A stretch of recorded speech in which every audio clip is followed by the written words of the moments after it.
the people who dream and those people who dream big have a different kind of life than the people who don't dream. And most people are just satisfied with Ed. There's always a next level. Your definition of greatness and what you want to achieve could be totally different than somebody else's. You know, we always say, no one wants to be first, okay, because they're afraid of the consequences that come with doing something first. If you're not getting the results you want from your dream, then examine your motivation. Give yourself something to work towards constantly. Take charge of your emotions. Don't let someone else choose them for you. If you're not going to do everything that is necessary to get where you want to be in your life, why even bother? Sounds harsh, doesn't it? Makes you wonder, why am I saying exactly what I just said? Because the time is now for you to recognize that there is no time to be feeling pity about your discussions and what it is that you having inside yourself. You have got to have a different type of conversation within yourself and stop doing the word can't and stop doing the word try. Dreams will remind you that even if the situation isn't temporary, dreams still give you a purpose to live a bigger life despite what you're dealing with. Because they will help you move through the chapter of the life that you're in more powerfully, more grounded, and more fulfilled. Now, believing in yourself is simply an attitude. Believing in yourself is a choice. You have to choose to believe that you can do anything you set your mind to, anything at all, because in fact you can. Those who succeed don't believe in limits. They study until they understand. They don't give up when they experience doubt. They don't give up when it's hard. They do not give up, full stop. They keep working hard even if they've been rejected. They keep at it. They keep searching for new opportunities. That's exactly how you have to be. Life is hard, and you'll never get far if you limit yourself in anything you do. Stop wasting your time making excuses and blaming other people. You need to set goals and pursue them, but you gotta set goals and create pressure and get some support until you get there.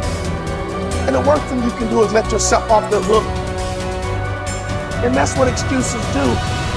You let yourself off the hook. When you set a goal, when you have a dream, when you have a vision, don't you ever let yourself off the hook.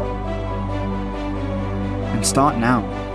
Start believing, start dreaming, and create the life and the person that you really want to see. Most people go through life never discovering what their talents are. Most people never develop their talents. They have skills and abilities, but if you don't nurture them, if you don't develop them, they will never serve you. Your gifts can take you many places if you develop your gifts. Most of us don't like to do those things that come easy to us. I've always loved to talk to people. I decided, taking this advice, to develop my skills as a speaker. And my gift has developed and it's taken me many places. You have something that you brought to the universe.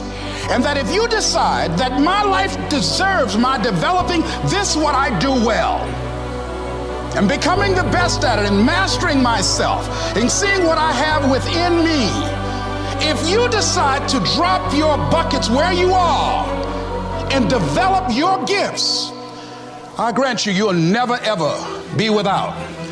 I grant you that your gifts will take you places that will literally amaze you. I grant you that if you begin to work to develop your gifts, you'll develop a strong sense of happiness. You'll get a larger vision of yourself, because part of beginning to get a larger vision of yourself, all of us need some area of our lives where we can have a feeling of competence. That people know when they think about this area, that's something you do. That you eat and sleep that. And that you do that. You do that. And people know it. And you know it. And you know that you know that you know this. If you don't know anything else, you know this. Can you tell I know what I'm doing? Oh, hell no. You know this. So you've got to work on it. When other folk are having a good time, you've got to have the strength of character to concentrate, to read, to digest information.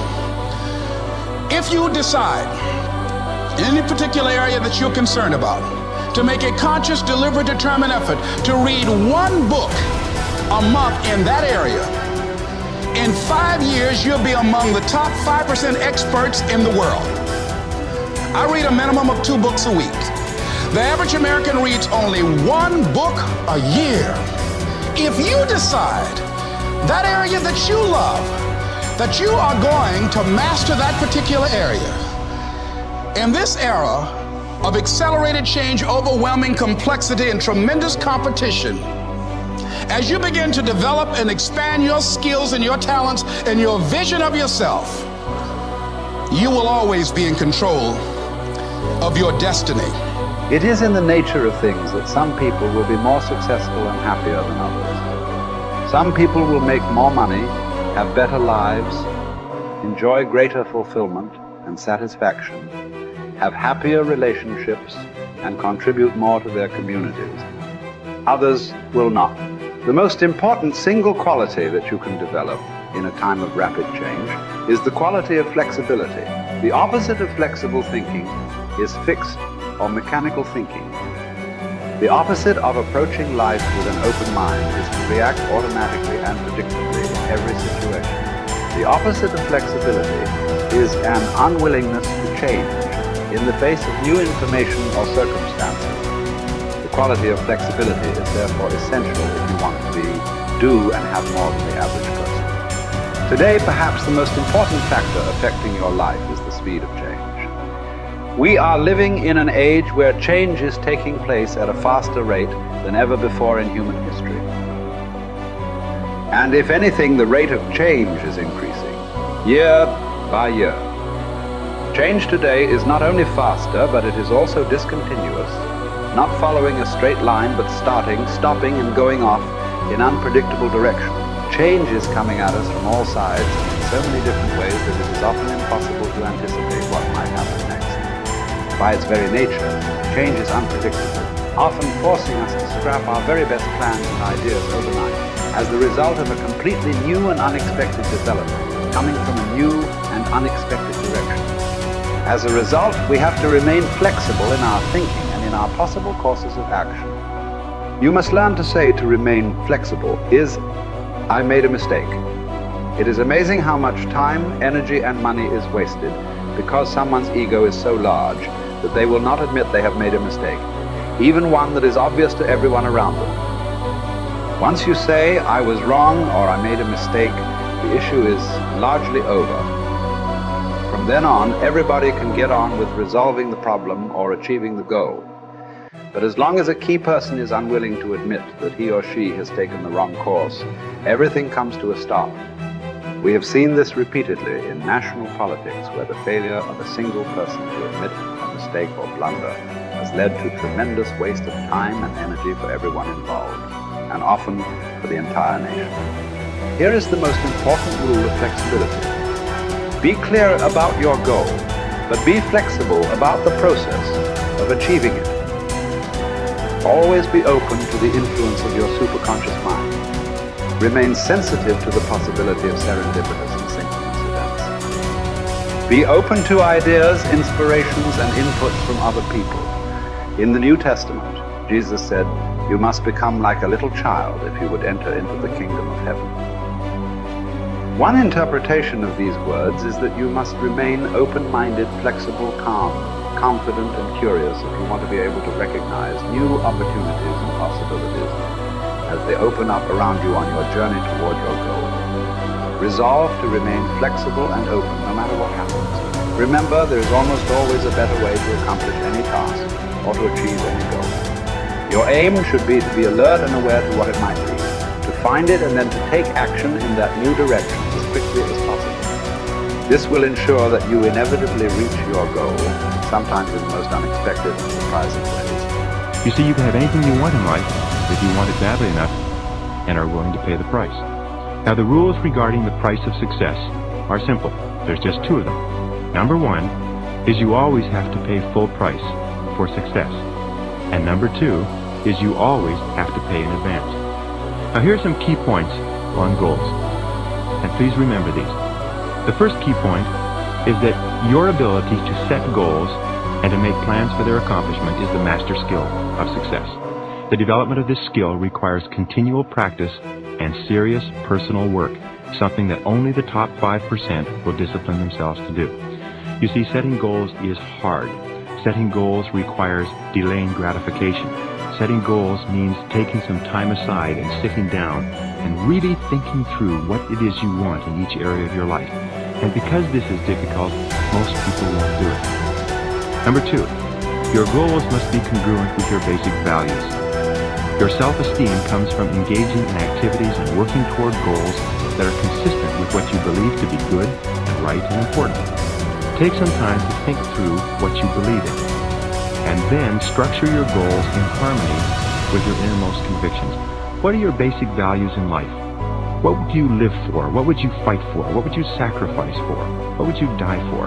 What are the most important things to you in life? And are your goals, are your daily activities congruent with those values? Now, one of the things we know about high-achieving men and women is that they're very clear about what it is they believe in. And one of the things that we know about underachievers and failures is that they're very vague about what it is they believe in. Because when you know what your values are, then it's quite easy for you to make the critical decisions in your life. But if you don't know what your values are, or if you've never taken the time to think them through, then you will toss with the wind and you'll go whichever way the wind blows on almost any area of decision. Fourth point in goal setting, you must have a major, definite purpose, one goal that is more important than any other. You can have many different goals, but you must have one goal which is number one. And many people ask me this question. They say, fine, well, can I have two major definite purposes? And the answer to that is no. There's a line in the Bible that says, a double-minded man is unstable in all his ways. And what it means is if you try to do two things at once, or you have two goals with equal priority, you will end up doing neither, and doing neither of them very well. The way you choose your major definite purpose is once you've listed all your goals, you ask yourself, which is the one goal, the accomplishment of which would move me more rapidly toward the accomplishment of all my other goals than anyone on this list?